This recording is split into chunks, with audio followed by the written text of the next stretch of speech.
Once again, it's a privilege to be welcomed into your homes. Today we are reading from Luke chapter 14, verse 1 to 6. On the Sabbath, Jesus went to dine at the home of one of the leading Pharisees, and the people there were observing him carefully. In front of him, there was a man suffering from dropsy.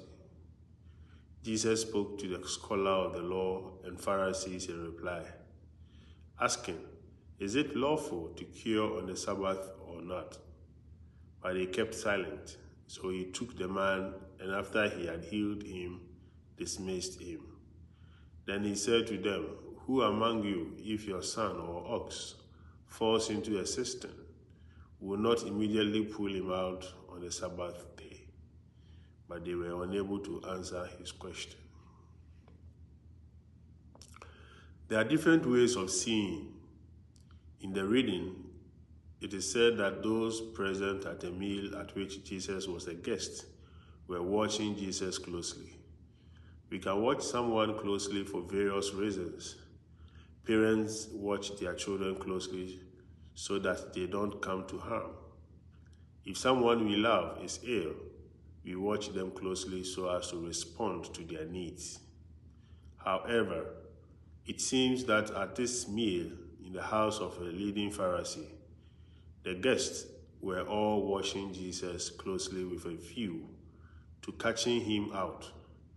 It is strange that a man with a serious skin condition is suddenly in front of Jesus.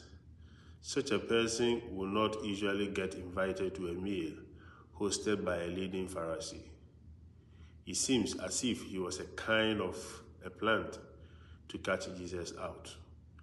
The meal took place on the Sabbath, and everyone was waiting to see if Jesus would heal the man, thereby engaging in a form of work and breaking the Sabbath rest. This way of seeing, with a view to causing problems for someone, was in contrast to Jesus' way of seeing.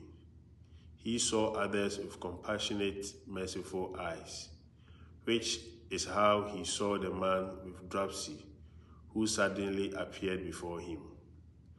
His way of seeing the man expressed itself in a way of behaving.